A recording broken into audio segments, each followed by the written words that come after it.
नमस्कार, good morning, सुप्रभात, जय जोहार। सुबह के 7 बजे वक्त हो गया है 7 की बड़ी बात का। तो देश और दुनिया में क्या है खास, मध्य प्रदेश छत्तीसगढ़ की बड़ी खबर का पूरा अपडेट आप तक पहुंचाएंगे और इसके साथ ही बताएंगे कि पाकिस्तानी पहलगाम आतंकी हमले से जुड़ा हुआ बड़ा अपडेट क्या है। सबसे पहले देखते हैं सुर्खियां। पाकिस्तानियों के भारत छोड़ने का आज आखिरी दिन। अब मेडिकल वीजा होल्डर्स भी नहीं रुक पाएंगे भारत। डेडलाइन पार करने पर होगी 3 साल की सजा।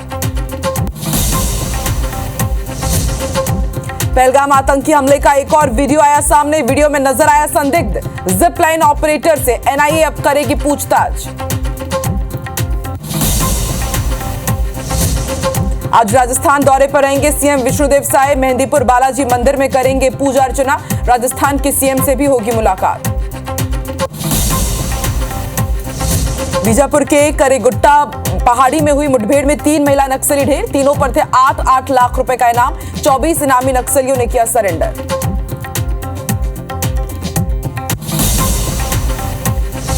पाकिस्तान के बलूचिस्तान में तेल टैंकर में आग लगने से धमाका। विस्फोट में 40 से ज्यादा लोग झुलसे। सभी को क्वेटा किया गया रेफर।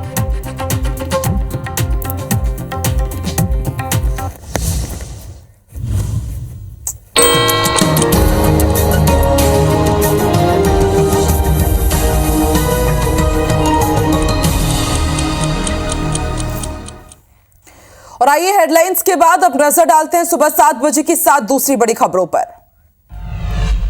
तो सुप्रीम कोर्ट में पेगासस जांच रिपोर्ट सार्वजनिक करने की मांग पर आज बेहद अहम सुनवाई होनी है। राहुल गांधी 2 दिनों के उत्तर प्रदेश के दौरे पर रहेंगे, रायबरेली जाएंगे और इसके साथ ही अमेठी के दौरे पर भी रहेंगे। तीसरी बड़ी खबर कॉमनवेल्थ घोटाले से जुड़ी हुई है। ईडी की क्लोजर रिपोर्ट को कोर्ट ने मंजूरी दे दी है। इधर कल से 4 धाम यात्रा शुरू होने जा रही है जो कि 6 नवंबर तक चलेगी। इसको लेकर के तैयारियां शुरू हो गई है। रूस ने 3 दिन सीज फायर का ऐलान किया है। छठवीं बड़ी खबर है आईपीएल से जुड़ी हुई। आज दिल्ली और कोलकाता नाइट राइडर्स के बीच मुकाबला होना है। और 7वीं बड़ी खबर 14 साल के वैभव ने इतिहास रच दिया है। 35 बॉलों में उन्होंने कल आईपीएल में शतक जड़ दिया। चलिए तमाम खबरों का अपडेट आप तक पहुंचाएंगे। सबसे पहले रुख करते हैं जम्मू कश्मीर का। जम्मू कश्मीर में सर्च अभियान लगातार जारी है। आतंकियों के घर खंगाल रही है श्रीनगर पुलिस एक एक घर की तलाशी ले रही है। आतंकी गतिविधि में शामिल रहने वालों के घर की भी तलाशी जारी है। सभी संदिग्ध आतंकियों के घर में सर्च ऑपरेशन चलाया जा रहा है। तो पहलगाम आतंकी हमले के बाद से ही होम टू होम सर्च अभियान लगातार जारी है। तस्वीरें आपकी टीवी स्क्रीन पर। सर्च अभियान आप देखिए कितना सघन होता जा रहा है। एक एक घर की तलाशी ले रही है श्रीनगर पुलिस। आतंकी गतिविधि में शामिल होने वाले ऐसे लोगों के घर तलाशी ली जा रही है। ना सिर्फ आतंकी गतिविधि बल्कि आतंकियों के मददगार जो आतंकियों को पनाह देते हैं उनके घर में भी दबिश दे करके सर्च ऑपरेशन चलाया जा रहा है। क्योंकि अब तक पहलगाम आतंकी हमले को अंजाम देने वाले आतंकी श्रीनगर पुलिस और प्रशासन के चंगुलों से फरार चल रहे हैं। जंगलों की खाक छानी जा रही है। ड्रोन से भी नजर रखी जा रही है और घर घर दस्तक देकर के श्रीनगर पुलिस चप्पे चप्पे पर ढूंढ रही है कि आखिर इस इतने बड़ी वारदात को अंजाम देने के बाद ये आतंकी कहां छिपकर बैठे हुए हैं। तो आतंकियों की तलाश में पुलिस घर खंगाल रही है। तस्वीरें आपकी टीवी स्क्रीन पर।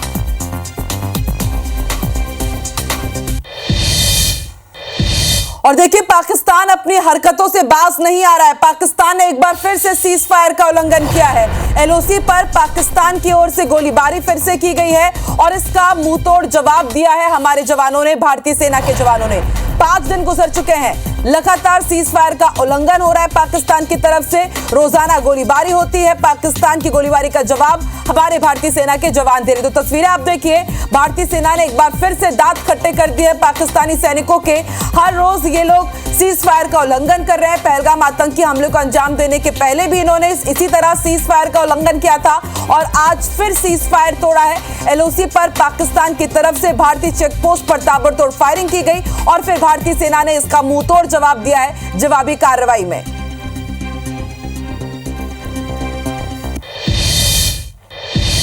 इधर पहलगाम आतंकी हमले से जुड़ा हुआ एक और सनसनीखेज वीडियो सामने आया है और वीडियो में जिप लाइन ऑपरेटर नारा लगाते हुए सुना जा सकता है। जिपलाइन ऑपरेटर से अब एनआईए पूछताछ करेगी।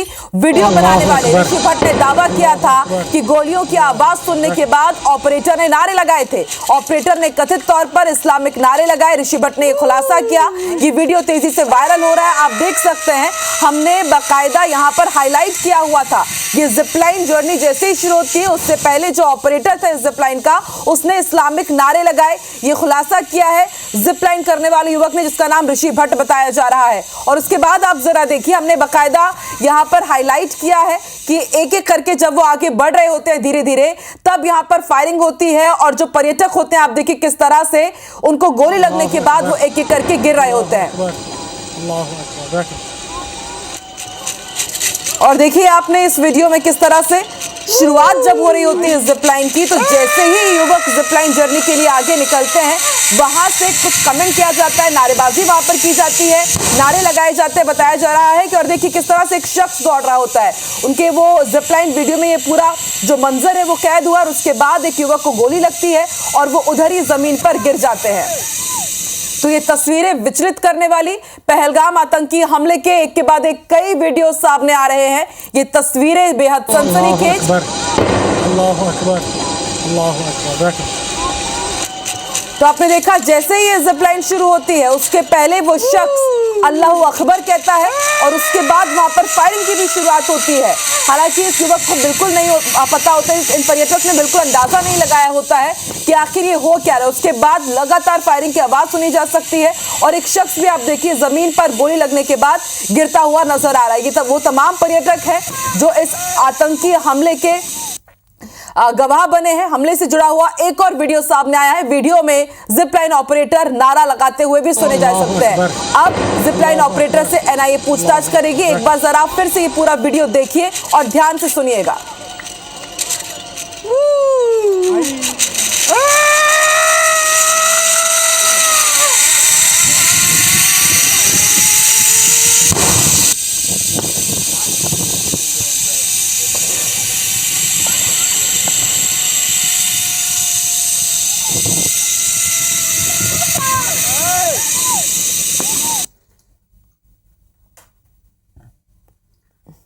मैं जब जिपलाइन कर रहा था तब फायरिंग स्टार्ट हुई। अराउंड 4 से 5 बार गोलियां चल गई। तब 20 सेकंड तक तो मुझे मालूम नहीं था, मैं मेरी मस्ती में जिपलाइन के अंदर था। वो अल्लाहू अकबर ऐसे 3 बार बोला और फिर फायरिंग स्टार्ट हुई। फिर वहाँ देखा हमने एक स्पॉट पे लोग छुप रहे हैं और वहाँ पे खड्डे जैसा है, जल्दी दिखते नहीं है। तो वहाँ पे 2-3 लोग ऑलरेडी छुपे हुए थे तो हम भी वहाँ जाके छुप गए। टोटल करीबन हमारे सामने 15-16 टूरिस्ट को गोलियां लग गई थी उस टाइम पे। 2 लोग जो ग्राउंड में थे उन लोगों को देखा है। एक जो था वो पठानी कपड़े में था, जो मेरी वाइफ ने आइडेंटिफाई किया हुआ है कि उसने पठानी कपड़े पहने थे। और दूसरा जो ग्राउंड में था रिलीजन पूछ के मार रहा था, वो आर्मी जैसे ड्रेस के अंदर ग्रीन कलर के आर्मी ड्रेस में था वो। और अब इस वीडियो के आधार पर एनआईए जांच कर रही है। ये जो जिपलाइन ऑपरेटर है इससे भी पूछताछ की जाएगी। फिलहाल आगे बढ़ते हैं। पाकिस्तानियों के भारत छोड़ने का आज आखिरी दिन है और अब पाकिस्तानी जो ऐसे हैं जो भारत में रह रहे हैं उन्हें मेडिकल वीजा के आधार पर भी नहीं रुकने दिया जाएगा। मेडिकल वीजा होल्डर्स को भी नहीं रुकने दिया जाएगा। डेडलाइन पार करने वालों पर 3 साल की सजा का ऐलान किया गया है। पाकिस्तानी नागरिकों के 14 कैटेगरी में वीजा आज रद्द हो जाएंगे। 12 कैटेगरीज के वीजा धारकों को 27 अप्रैल तक भारत छोड़ना था।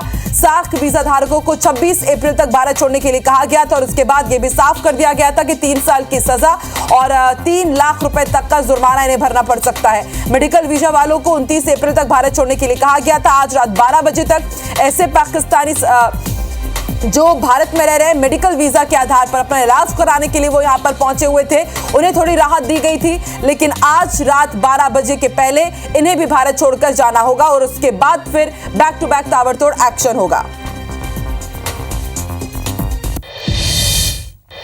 और अब आपको बलूचिस्तान की तस्वीर दिखाते हैं। तेल टैंकर में आग लगने से भीषण विस्फोट हुआ है। 40 से ज्यादा लोग झुलस गए हैं। फायर ब्रिगेड के कर्मी गंभीर रूप से इसमें घायल हुए हैं। पुलिसकर्मी और आसपास के लोग भी झुलस गए। तस्वीरें आप देखिए, तस्वीरें विचलित करने वाली हैं। घायलों को हेलीकॉप्टर से क्वेटा रेफर किया गया है। तो एक ऑयल टैंकर गुजर रहा होता है, अचानक उसमें जोरदार ब्लास्ट होता है। लोग कुछ समझ पाते उससे पहले ही वो इस धमाके की चपेट में आ गए। आप देखिए कितना ये जोरदार धमाका रहा। आग का ये जोरदार गुबार आपको नजर आ रहा है। पुलिसकर्मियों और आसपास के लोग भी इसकी चपेट में आए और बताया जा रहा है कि फायर ब्रिगेड की जो टीम यहाँ पर पहुंची थी उसके भी कई कर्मचारी झुलस गए हैं। लोग समझ पाते, संभल पाते, उससे पहले ही वो इसकी चपेट में आ गए। ये ऑयल टैंकर था जिसमें आग लगी और फिर एक जोरदार ब्लास्ट हुआ, मानो किसी ने यहाँ पर बम ब्लास्ट कर दिया हो। 40 लोग गंभीर रूप से झुलस गए हैं। फायर ब्रिगेड के कर्मी गंभीर रूप से घायल हुए हैं। कई लोगों को हेलीकॉप्टर से क्वेटा रेफर किया गया है इलाज के लिए। तो एक तरफ बलूचिस्तान अपनी आजादी की लड़ाई लड़ रहा है, लगातार पाकिस्तानी सेना से लोहा ले रहा है, और दूसरी तरफ आप देखिए तेल टैंकर में ये जोरदार ब्लास्ट हुआ आग लगने से, जिसके बाद 40 लोग झुलस गए हैं। अफरा तफरी मच गई, हड़कंप मच गया।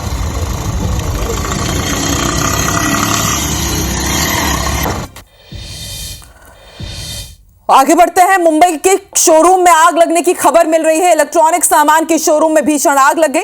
दमकल की टीम आग बुझाने में जुटी हुई है। शोरूम के बेसमेंट में आग लगी है। तस्वीरें आपकी टीवी स्क्रीन पर आप देखिए।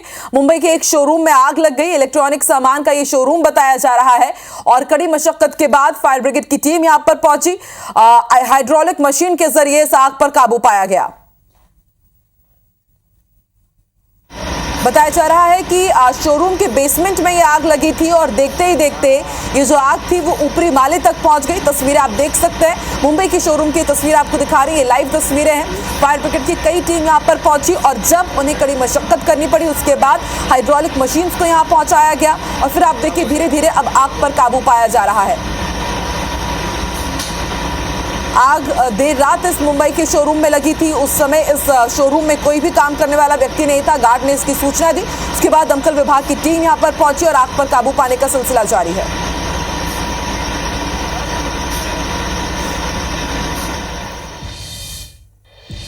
और अब आपको ऋषिकेश की तस्वीर दिखाते हैं। यहां गंगा नदी में मस्ती करना एक युवक को भारी पड़ गया।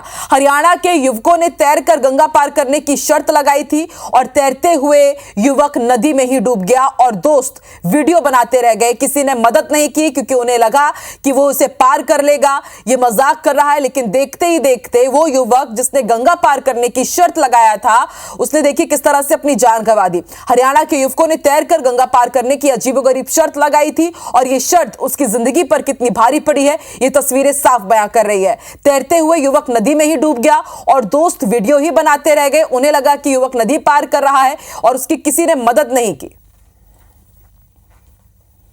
तो ये लाइव मौत एक युवक की गंगा नदी में कैद हुई है मोबाइल के कैमरे में।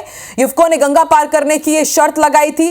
ये शर्त कितनी महंगी पड़ी, जान पर बनाई, इसकी तस्वीर आप देख रहे हैं।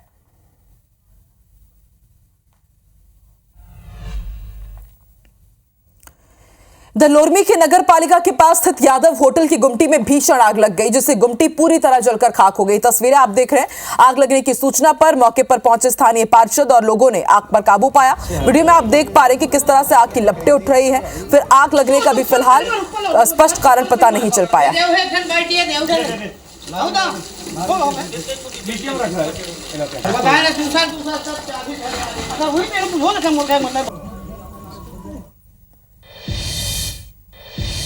बड़ी खबर आपको श्योपुर से बता दें। 3 व्यापारियों ने युवक की पिटाई की है। दरअसल ये पूरा विवाद रुपयों के लेन देन को लेकर हुआ था।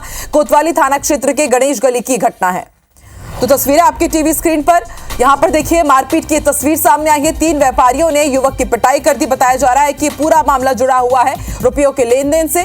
बातचीत हो रही थी और देखते ही देखते ये बातचीत इतनी बड़ी कि 3 व्यापारियों ने मिलकर एक युवक की पिटाई कर दी सरेआम दिन दहाड़े। श्योपुर में ये पूरी तस्वीर कैमरे में कैद हुई है और उसके बाद अब पुलिस इस वीडियो के आधार पर आगे की जांच कर रही है।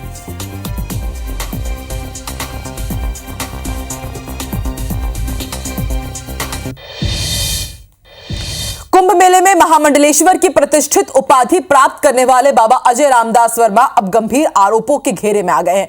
छत्तीसगढ़ की पूर्व राज्यपाल की शिकायत पर महामंडलेश्वर बाबा अजय रामदास वर्मा को धोखाधड़ी के आरोप में गिरफ्तार किया गया है। छत्तीसगढ़ की राज्यपाल रही अनुसुईया उइके ने फर्जी लेटरहेड मामले में शिकायत की थी। रायपुर पुलिस ने गिरफ्तार कर महामंडलेश्वर अजय रामदास को अब लेकर के छिंदवाड़ा रवाना हुई है। छिंदवाड़ा कोतवाली थाना प्रभारी ने बताया कि बाबा अजय रामदास के खिलाफ लंबे समय से आईपीसी की धारा 420 के तहत मामला दर्ज था। पुलिस ने बताया छत्तीसगढ़ में उनके खिलाफ साल 2019 में विभिन्न धाराओं के तहत कई मामले दर्ज हैं। फिलहाल मामले की जांच की जा रही है। स्टाफ में शामिल हो गया था अजय वर्मा और कुछ दस्तावेज जो नोट पैड उनके जो थे, लेटर हेड रहते थे, उसमें कुछ पत्र जारी हुए थे जो कि उनके नॉलेज में नहीं थे और अनसुईया उइके मैडम द्वारा जो है वहाँ पे जो है शिकायत दर्ज करवाई गई थी, जिसमें अजय वर्मा जो कि इनकी राइटिंग मैच हुई थी, तो अजय वर्मा को आज यहाँ से गिरफ्तार कर लिया गया है। छत्तीसगढ़ के एमएलओ को और प्रमुख लोगों को भी मेरे लेटर पैड पे और मेरी दस्तखत करके इस तरह से भेजा गया था। मैं पुलिस में और मध्य प्रदेश में भी डीजीपी सभी लोगों को काफी भेजा था, उसके आधार पर ही शायद पुलिस ने कार्रवाई की है। भोपाल में टीआईटी कॉलेज के छात्राओं से रेप के आरोपी की वकीलों ने कोर्ट परिसर में जमकर पिटाई की। आरोपी फरहान खान, सैयद अली और साहिल खान को सोमवार शाम करीब 4 बजे कोर्ट में पेश किया गया। जैसे ही कोर्ट रूम पहुंचे, वकीलों ने आरोपी को भगवा पहनाकर लाने का आरोप लगाकर कोर्ट परिसर में जमकर हंगामा किया। आनंद फानन में कोर्ट परिसर में भारी पुलिस बल की तैनाती कर दी गई। इसी बीच न्यायाधीश आरती आर्य शाम ने आरोपी फरहान खान को 30 अप्रैल तक और सैयद अली को 2 मई तक जुडिशियल रिमांड पर भेज दिया है। करीब 3 घंटे आरोपी कोर्ट रूम में रहे। इसके बाद आरोपियों के निकलते समय वकीलों ने फरहान खान और अली खान को जमकर पीटा। हंगामे के दौरान कई पुलिसकर्मियों को भी चोट आई। आए दिन हिंदू लड़कियों को बरकरार है, लव जिहाद हो रहा है। अब उसके बाद जिहाद पे इतने उतर आए हैं, केरल बना दिया है, अजमेर बना दिया है। प्रशासन को भगवा कपड़ा क्यों पहना के लाए? प्रशासन को कि आरोपी को? अरे आरोपी को भगवा कपड़ा पहना के क्यों लाए हैं? ये तो सारे 9000 वकील जो भोपाल में रजिस्टर्ड हैं वो सब इस चीज़ से गुस्से में हैं और मध्य प्रदेश के पूरे वकीलों में गुस्सा है। किसी ने लाइट जानबूझकर लाइट बंद करी गई है, इसलिए उसमें देखेंगे अगर कोई पुलिसकर्मी घायल हुआ होगा। बड़ी खबर आपको सतना से बता दें, थाने के अंदर मुंशी प्रिंस गर्ग को गोली मारने का सनसनीखेज मामला सामने आया है। देर रात थाने के अंदर बदमाश घुसते और उसके बाद मुंशी को गोली मार दी गई। अच्छू शर्मा नामक बदमाश के ऊपर यह आरोप लगे हैं कि उसने थाने के अंदर घुसकर गोली मार दी है। मुंशी की हालत गंभीर बताई जा रही है, इलाज जारी है।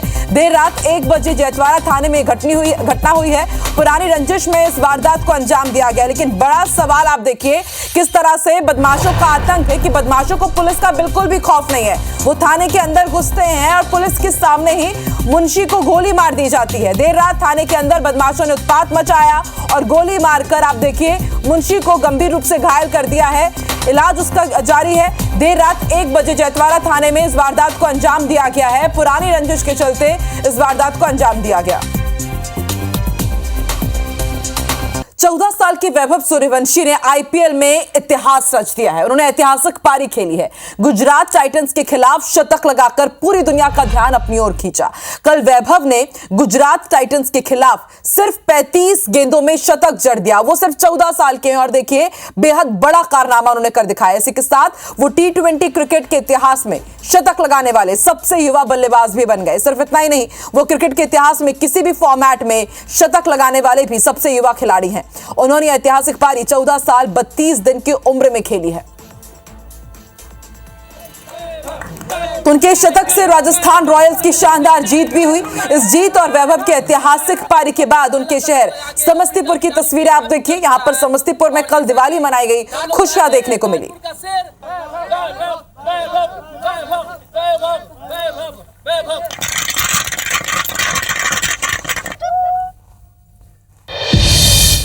तो वैभव की इस ऐतिहासिक पारी के बाद सब यही कह रहे हैं कि भाई ये छोटा पैकेट है, लेकिन धमाका बेहद बड़ा इन्होंने किया है। आगे बढ़ते हैं, उत्तराखंड की 4 धाम यात्रा बस कल से शुरू होने जा रही है और ये यात्रा 6 नवंबर तक चलेगी। कल यानी 30 अप्रैल को अक्षय तृतीया के दिन यमुनोत्री और गंगोत्री, 2 मई को केदारनाथ धाम और 4 मई को बद्रीनाथ धाम के कपाट खुल जाएंगे। मां गंगा की डोली आज मुखबा से गंगोत्री के लिए रवाना होगी। भैरव घाटी में विश्राम के बाद कल सुबह 9 बजे डोली गंगोत्री पहुंचेगी। इसके बाद यात्रा की विधिवत शुरुआत होगी। इस साल अब तक 20 लाख से ज्यादा श्रद्धालुओं ने 4 धाम यात्रा की रजिस्ट्रेशन करा चुकी है। रजिस्ट्रेशन अब भी जारी है। उत्तराखंड सरकार ने पहले 1 महीने तक वीआईपी दर्शन पर रोक भी लगाई है। और साथ की बड़ी बात में फिलहाल इतना ही और आगे देखेंगे छत्तीसगढ़ में क्या है खास। अमरबानी हमरगोट श्रवण तंबोली के साथ। नमस्कार।